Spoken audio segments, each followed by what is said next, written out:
So RBI grade B phase 1 is over. I am sure अब यहाँ पर जितने भी स्टूडेंट्स मुझे सुन रहे हैं, दो कैटेगरी के स्टूडेंट्स हैं जिन्होंने आरबीआई ग्रेड बी दिया है या फिर जिन्होंने दिया नहीं है लेकिन वो और दूसरे एग्जाम्स की तैयारी कर रहे हैं और मे बी वो 2027 वाला आरबीआई ग्रेड बी देना चाहते हैं। तो जितने भी स्टूडेंट्स हैं यहाँ पर एक बार फटाफट सेशन को ज्वाइन कर लीजिए क्योंकि आज का सेशन बेहद जरूरी होने वाला है। आज हम ये जानेंगे कि 2026 में पूरे साल में हमारा आगे का क्या रोड मैप रहने वाला है, कौन कौन सी अपकमिंग वैकेंसीज आ सकती हैं, उनका एलिजिबिलिटी क्राइटेरिया क्या है ताकि आपको ऑलरेडी पता चल जाए वो आरबीआई से कैसे अलग हैं या सिमिलर हैं, और अगर 2027 की भी आप तैयारी कर रहे हैं तो आपको क्या करना है। शुरू करते हैं आज का सेशन बिना किसी देरी के। Make sure you subscribe to the channel अगर आप चैनल पे नए हैं। अगर आपने अडर 24/7 की एप्लीकेशन नहीं डाउनलोड की है, यहाँ से स्कैन करके डाउनलोड कर लीजिए क्योंकि यहीं पर आपको जितने भी जॉब अलर्ट से लेके आपको कंटेंट तक सारी इंफॉर्मेशन इसी ऐप पर प्रोवाइड करवाई जाती है। अब शुरू करते हैं वैकेंसी नंबर 1 जो कि आप सभी को पता है और very very important next to RBI या फिर आरबीआई के पैरेलली ही हम इसको पढ़ते हैं। नाबार्ड ग्रेड ए नोटिफिकेशन कब आएगा? कभी भी आ सकता है। आरबीआई ने भी इस बार नोटिफिकेशन के साथ सरप्राइज किया था, हो सकता है। अब नाबार्ड का वैसे टाइम भी हो रहा है तो कभी भी जो है नोटिफिकेशन जो है आ सकता है, राइट। चलिए, अगर नाबार्ड ग्रेड ए की आप तैयारी कर रहे हैं तो मैं आपको पहले ही बता दूं कि यहाँ पर जो है आपके अगेन 60% मार्क्स आपकी ग्रेजुएशन होनी चाहिए, 60% मार्क्स आपके होने चाहिए, और अगर आप पोस्ट ग्रेड है तो 55% मार्क्स इसमें होंगे और आपका 21 से 30 साल तक की यहाँ पर उम्र होती है। अगर आप अभी से इसकी तैयारी करना चाहते हैं विच यू शुड डू, क्योंकि आपको पता है नोटिफिकेशन तो आएगा इसका, ठीक है। वो जून में आ सकता है, जुलाई में भी आ सकता है, नोटिफिकेशन इसका आना है, तो why not to prepare in advance ताकि कंपटीशन आप ऑलरेडी किल कर सको, ठीक है। तो अभी के लिए मेंस की तैयारी कीजिए, जब एक बार नोटिफिकेशन आ जाएगा तब हम प्रीलिम्स पर शिफ्ट हो जाएंगे। नाबार्ड की एक बड़ी अच्छी बात यह है कि नाबार्ड के प्रीलिम्स में 8 सब्जेक्ट्स होते हैं जिसमें से 5 हमारे क्वालिफाइंग ही होते हैं, यानी सिर्फ हमें जो है उसमें कट ऑफ क्रैक करनी होती है, तो उनके लिए बहुत कम पढ़ना होता है। और जो मेरिट वाले सब्जेक्ट्स होते हैं वो वाले सब्जेक्ट्स हमारे मेन्स वाले सब्जेक्ट से भी मेल खाते हैं। मैं स्पेशली ईएसआई और एआरडी की बात कर रही हूँ, ठीक है। तो अच्छी बात यह है कि अगर आप मेंस की भी तैयारी कर रहे हो ना, आपकी पैरेलली प्रीलिम्स की भी तैयारी हो रही है मेरिट सेक्शन की, तो ये बड़ी ही बहुत ही मुझे लगता है बहुत ही अच्छी तरीके से नाबार्ड ग्रेड ए के पूरे पैटर्न को स्ट्रक्चर किया हुआ है इन्होंने कि बच्चे को ज्यादा परेशान ना करें हम। तो आप अभी मेंस की तैयारी कीजिए, नोटिफिकेशन आएगा, it can come any time. तो आप अगर मेंस का कर लेंगे तो आपका साइड बाय साइड प्रीलिम्स की भी तैयारी होगी, and once the notification is out आप जो है फिर पूरा पूरा प्रीलिम्स की प्रिपरेशन पर फोकस करिएगा। अगर आप ऐसे स्टूडेंट है जिसने अभी अभी आरबीआई ग्रेड भी दिया है और वो नाबार्ड भी देना चाहता है, बहुत बढ़िया है, क्योंकि आपका ऑलरेडी रीजनिंग, क्वांट, इंग्लिश, जीए, ईएसआई, फाइनेंस, ये सारी चीजें, खैर फाइनेंस नहीं आता लेकिन ये सारी चीजें ऑलरेडी कवर हो चुकी हैं। आपको जो एक अलग चीज पढ़नी है वो एआरडी है और डिसीजन मेकिंग, और वो छोटे मोटे सब्जेक्ट्स है वो आप कर लेंगे, वो बहुत बड़ा इशू नहीं है। उसमें बस एक एक पीडीएफ कहीं से अरेंज कर लो और उनको पढ़ डालो, जैसे डिसीजन मेकिंग हो गया इन सब सब्जेक्ट्स के लिए। What is new for you is ARD, ठीक है। ARD not in terms of current affairs, क्योंकि करंट अफेयर्स तो हम एग्रीकल्चर का पढ़ते हैं जीए में। एआरडी का स्टैटिक हो सकता है आपके लिए नया हो, तो आप एआरडी पहले कंप्लीट कर लो, जो नई चीजें हैं वो पहले कंप्लीट कर लो, क्योंकि जो सिमिलर सी चीजें हैं वो हम एनीवेज जल्दी से कर लेंगे और नोटिफिकेशन के बाद भी हम उसको कंप्लीट कर सकते हैं। सो एआरडी आप मेंस के लिए, प्रीलिम्स के लिए, दोनों के लिए कंप्लीट करके नोट्स बना के जो भी है उसको साइड में रखो, ठीक है। बाकी चीजें आपने ऑलरेडी पढ़ी हुई हैं तो उनमें पढ़ने के लिए टाइम भी नहीं लगेगा। अगर आप फ्रेशर हैं तो भी आप यही स्ट्रैटेजी अपनाइए कि मेंस की तैयारी पहले कर लीजिए, फिर नोटिफिकेशन आ जाएगा पूरा पूरा प्रीलिम्स पे हम शिफ्ट हो जाएंगे। बाकी जब एक बार नोटिफिकेशन आएगा तो हम उस पर काफी सारे सेशंस लेकर आएंगे, स्ट्रैटेजी लेकर आएंगे, सब्जेक्ट वाइज स्ट्रैटेजीज लेकर आएंगे, ठीक है। पूरा रोड मैप हम फिर से ले आएंगे।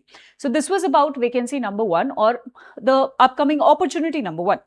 Number 2 is IBPS SO. So हम सबको पता है इसका तो एग्जाम की डेट्स वगैरह सब कुछ डिसाइड हो चुकी हैं, एंड आई एम श्योर बहुत सारे स्टूडेंट्स हैं, हमारे ही बहुत सारे स्टूडेंट्स हैं जो आरबीआई की भी तैयारी कर रहे हैं, एसओ की भी तैयारी कर रहे हैं। सो आप तैयारी में लगे रहिए। इसकी स्ट्रैटेजी, अगस्त एंड में हमारा एग्जाम है तो इसकी स्ट्रैटेजी हम बहुत बार डिस्कस कर चुके हैं, काफी अच्छी पोजीशन है ये भी, और आरबीआई ही इस बार इतना ईजी आया था। आईबीपीएस जनरली आरबीआई से थोड़ा सा ईजियर साइड पे ही कंसिडर किया जाता है, यानी ईजियर क्वेश्चंस आते हैं, ठीक है। सो इस बार आरबीआई ही हमारा थोड़ा सा एसओ जैसा आया था, राइट। सो एसओ में बिल्कुल भी आप डरने की जरूरत नहीं है।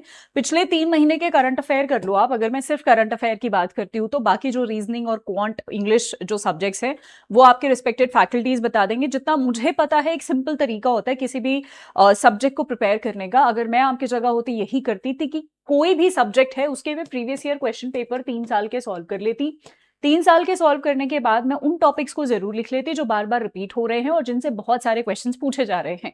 उन्हीं टॉपिक्स को मैं जो है फिर से उन्हीं पे मैं डबल डाउन करती, उन्हीं को मैं ज्यादा पढ़ती, ज्यादा क्वेश्चंस अटेम्प्ट करती। और जीए में भी मैं ऐसा करती। मेरे को पता है कि international, let's say international affair से 10 क्वेश्चन आ रहे हैं, तो इंटरनेशनल अफेयर्स पिछले 3 महीने के, अगस्त में अगर पेपर है तो जून, जुलाई और अगस्त, मैं तो बोलूंगी मई भी कर लो, ठीक है। तो मई से लेके अगस्त तक पूरा इंटरनेशनल करंट अफेयर पूरा पढ़ती, अच्छे से पढ़ती।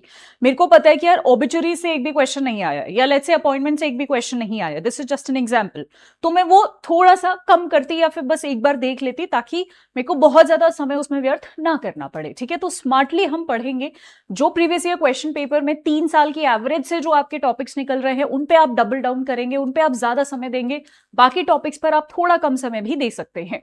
सो ये है इसकी स्ट्रैटेजी, ठीक है। चलिए, now number 3 is, and this is new, PFRDA. ये तो हम वेट कर रहे हैं कब आएगा, आएगा नहीं आएगा। देखिए चांसेस हैं इसके आने के। It can be there today, it can be there in July, it can be there in August. तो चांसेस डेफिनेटली हैं पीएफआरडीए के इस बार आने के। अगर पीएफआरडीए आता है तो यहां पर एक बार थोड़ा सा एलिजिबिलिटी देख लेते हैं। मैक्सिमम एज लिमिट जो जनरल कैटेगरी है उसके लिए यहां पर 30 साल है। No minimum age is mentioned as per the PFRDA grade A notification, ठीक है। उसके अलावा यहां पर जो the age limit is calculated generally 31 July 2026, वो हम एक बार देखेंगे जब नोटिफिकेशन आएगा, उसके हिसाब से हम देख लेंगे। अभी इसको यहां पर स्किप करते हैं। एजुकेशनल क्वालिफिकेशन यहां पर मास्टर्स चाहिए in any discipline, post graduate diploma चाहिए इन एनी, या फिर post grad diploma in any discipline, bachelors degree on law, bachelors degree in engineering, ACA, FCA, ICAI से, ठीक है, आईसी एसआई से, right. So CFA from CFA institute. सो ये कुछ जो है यहाँ पर एजुकेशनल क्वालिफिकेशन है। बाकी अगर आपको प्रॉपर पीएफआरडीए का एग्जाम पैटर्न देखना है और प्रॉपर हम वो देखते हैं तो आप मुझे कमेंट सेक्शन में भी बता सकते हैं। हम एक प्रॉपर सेशन के साथ भी आ जाएंगे, वरना एक खुद से भी हम कर सकते हैं। बड़ा सिंपल तरीका होता है। अगर आपको किसी भी एग्जाम के बारे में ऑफिशियल जानकारी चाहिए होती है, उसके जब भी वो लास्ट टाइम आया है या प्रीवियस ईयर में आया है उसका नोटिफिकेशन डाउनलोड करो और वहां से 2-3 चीजें पढ़ लो। वो 2-3 चीजें क्या होती है, जनरली एलिजिबिलिटी होती है, ठीक है। वो होता है एग्जाम पैटर्न, ये ऑफकोर्स आपको पता होना चाहिए, राइट। अगर सिलेबस दिया होता है तो वो एक बार देख लो, जो भी डेट्स दी हुई होती है वो देख लो कि कब कब पेपर है, और अगर कुछ ऐसा कुछ स्पेशल दिया होता है उसमें, ठीक है, कोई अगर कोई स्पेशल क्लॉज दिया होता है तो वो एक बार देख लो। ये 3-4 चीजें तो देख ही लो। अगर आप पूरा नोटिफिकेशन नहीं पढ़ पा रहे हो तो ये 3-4 चीजें तो देख ही लो, बाकी हम लोग कवर करवा देंगे अगर कोई भी टेक्निकल पॉइंट हुआ तो। मूविंग अहेड, हम इरडाई भी एक्सपेक्ट कर रहे हैं। अगेन कोई कह नहीं सकता है कि कब आएगा, बट हम लूप में तो इसको लेके चलेंगे ही कि इरडाई भी आ सकता है। इसके लिए भी यहाँ पर जर्नलिस्ट, एक्चुरियल, फाइनेंस लॉ, अलग अलग पोस्ट निकलती हैं। इसमें अगर मैं जर्नलिस्ट की बात करते हैं तो graduation, actuarial graduation 7 paper pass in IAI, ठीक है। फाइनेंस के लिए ग्रेजुएशन एंड एसीए, AICWA वगैरह वगैरह। लॉ में भी डिग्री चाहिए होती है लॉ की, राइट। फिर आईटी और रिसर्च भी निकलता है। जैसे आईटी में आपका बैचलर्स डिग्री इंजीनियरिंग में, electronics, electronic communication, IT, computer science, या फिर मास्टर्स डिग्री हो कंप्यूटर एप्लीकेशन में, या फिर आपके पास बैचलर्स डिग्री हो किसी भी डिसिप्लिन में with a post grade qualification minimum 2 साल का कंप्यूटर्स और आईटी में। रिसर्च की जो भी पोस्ट निकलती है उसमें जनरली मास्टर्स डिग्री मांगता है, 2 साल का पोस्ट ग्रेड डिप्लोमा मांगता है, economics, econometrics, quantitative economics, mathematical economics, integrated economic courses etcetera. So ये आपके एलिजिबिलिटी क्राइटेरिया है। मैंने यहाँ पर एलिजिबिलिटी को इसलिए चूज किया क्योंकि आपको पहले ही पता चल जाए कि okay, if this notification is about to come और if this vacancy is about to come, am I eligible. अगर मैं एलिजिबल ही नहीं हूं तो मैं अकॉर्डिंगली फिर अपने 2026 की तैयारी करूं, ठीक है। अगर मैं एलिजिबल हूं तो ही मैं इसका इंतजार करूं और थोड़ा सा अपने माइंड में रखूं कि अच्छा ये वाली वैकेंसी भी आ सकती है, राइट। इसीलिए मैंने सिर्फ एलिजिबिलिटी यहां पर रखा है। अदरवाइज तो एक एग्जाम को समझने के लिए बहुत सारी चीजें होती हैं। बट एनीवेज, सो ये हमारी कुछ चीजें हैं। ऑल्सो आरबीआई ग्रेड बी बहुत सारे स्टूडेंट्स का अच्छा हुआ, क्योंकि इजी आया था पेपर, तो बहुत सारे स्टूडेंट्स का अच्छा हुआ। स्पेशली जीए में जो हमने पढ़ा था, हमारी पीडीएफ से बहुत सारे क्वेश्चंस आए हैं। तो आई एम श्योर आप, अगर मैं बोलूँ कि अगर आपने 40 या 45 भी हम बोलते हैं, एक हायर साइड पे ही रखते हैं, अगर आपने 45 प्लस एक्यूरेसी के साथ जो है, मतलब उसमें आपकी एक्यूरेसी ठीक ठाक रही है जीए में, और बाकी सब्जेक्ट्स भी आपके ठीक ठाक रहे हैं, तो आप अपनी जो है फेज 2 की तैयारी शुरू कर सकते हैं। इन टोटल अगर मैं बोलूं कि 105 प्लस अगर आपने किया है, तो डेफिनेटली आपके चांसेस हैं, ठीक है, कि आप फेज 2 की तैयारी कर सकते हैं। ठीक है, सो थोड़ा सा अगर आपको लग रहा है तो आप आज से ही फेज 2 की अपनी तैयारी शुरू कीजिए, राइट, क्योंकि उसमें कम समय होता है। समय व्यर्थ मत कीजिए। हम फेज 1 पे सेलिब्रेट नहीं करेंगे, हम एड में सेलिब्रेट करेंगे, तो फेज 2 की तैयारी कीजिए। फिर अगर आप आपको लग रहा है कि हाँ मेरा फेज 1 हो जाएगा, तो फिर आप ये जितनी भी वैकेंसीज हैं इसको एक समय के लिए साइड कर दीजिए, इसको भूल जाइए, सिर्फ और सिर्फ फेज 2 के लिए प्रिपेयर कीजिए। अगर आपका थोड़ा सा डाइसी है कि पता नहीं, क्योंकि बहुत सारे स्टूडेंट्स ना ऐसे बॉर्डर लाइन पे होते हैं, ठीक है, और उनको समझ नहीं आता है, तो अगर आप बॉर्डर लाइन पे है ना, तो भी मैं आपको बोलूंगी कि आप प्रिपेयर करो, क्योंकि लेट्स से 10-15 दिन में अगर रिजल्ट आ जाएगा, तो ऐसा तो है नहीं कि आपको 2-3-4-5 महीने इंतजार करना है रिजल्ट का। तो थोड़े से दिन में रिजल्ट आ जाएगा, तब तक आप अपनी फेज 2 की तैयारी करो। जो भी आप 10 दिन में 12 दिन में पढ़ोगे वो कभी भी वेस्ट नहीं जाएगा आपका, ठीक है, वो आपका कहीं ना कहीं इस्तेमाल हो जाएगा। लेकिन आप ये सोचो कि आपने 15 दिन वेस्ट कर दिए और फिर आपका सिलेक्शन हो गया, फिर आप क्या कर लोगे? फिर आप मेंस का अगले कुछ दिनों में क्या तैयारी कर लोगे? आप पूरा 15-20 दिन में कंप्लीट कर लोगे? नहीं।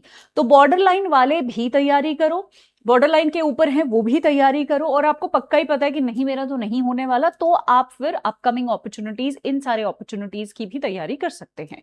सो यही मुझे आपको बताना था। बाकी जाते जाते यही बोलूंगी कि ऐप जरूर डाउनलोड कर लीजिएगा। ऑल्सो मैं आपको यहाँ पर, क्योंकि कल से बहुत सारी क्वेरीज आ रही हैं कि फेज 1 हो गया लेकिन हम जो है 2027 की तैयारी कर रहे हैं, तो जो 2027 आरबीआई ग्रेड बी की तैयारी कर रहे हैं उनके लिए भी हम एक कोर्स लेकर आए हैं। वो कोर्स है, आप रेगुलेटरी बॉडीज पे जाएंगे, आरबीआई ग्रेड बी पे जाएंगे, वो है RBI grade be target 2027 batch, जो कि हमारा 26 जून से शुरू होने वाला है। तो आप इसमें एनरोल कर सकते हैं, अभी इसमें ऑफर भी है। ये वाला बैच हमारा बैंक महापैक प्लस में भी आता है, और मैं इसको हाईली रेकमेंड करूंगी, क्योंकि बैंक महापैक प्लस में 15 एग्जाम्स आते हैं along with RBI, NABARD, SO, ये सारे एग्जाम्स बैंक महापैक प्लस में आते हैं। इसका नाम महापैक इसीलिए है क्योंकि इसमें 15 से ज्यादा एग्जाम्स आते हैं for prelims, mains and interview. ठीक है, सो सारे एग्जाम्स अगर आपके एक ही जगह पर हो जाते हैं तो नथिंग बेटर देन दैट, अगर एक ही पैक में हो जाते हैं, और वो भी बहुत अफोर्डेबल रेट पे। ठीक है, बहुत ही अफोर्डेबल है यहाँ पर इसका जो प्राइस है। आपको यूज करना है Y674, ये कोड है जो आपको यूज करना है और अप्लाई करना है। और यहाँ पर ये जो 4700 आपको कॉस्ट दिख रही है, ये 15 एग्जाम्स की कॉस्ट है। प्रीलिम्स, मेंस, इंटरव्यू के लिए लाइव क्लासेस मिलेंगी, उनकी रिकॉर्डिंग्स मिलेंगी, पीडीएफ्स मिलेंगे, जनरल अवेयरनेस के टेस्ट तक मैं प्रोवाइड करती हूँ अपनी क्लासेस में, उनको हम लाइव प्रैक्टिस भी करते हैं, लिटरली टाइमर लगा के। ठीक है, तो ये सारी चीजें आपको यहाँ पर अवेलेबल करवाई जाएंगी। आज के लिए इतना ही। Thank you so much everybody. I hope session आपको पसंद आया होगा, कुछ हेल्प मिली होगी। अगर आपका कोई स्पेसिफिक डाउट है किसी अपॉर्चुनिटी को लेकर या फिर कोई और स्ट्रैटेजी को लेकर, वो आप मुझे कमेंट सेक्शन में कमेंट कर सकते हैं। I will try my best to help you guys. Bye bye, take care and have a happy time ahead.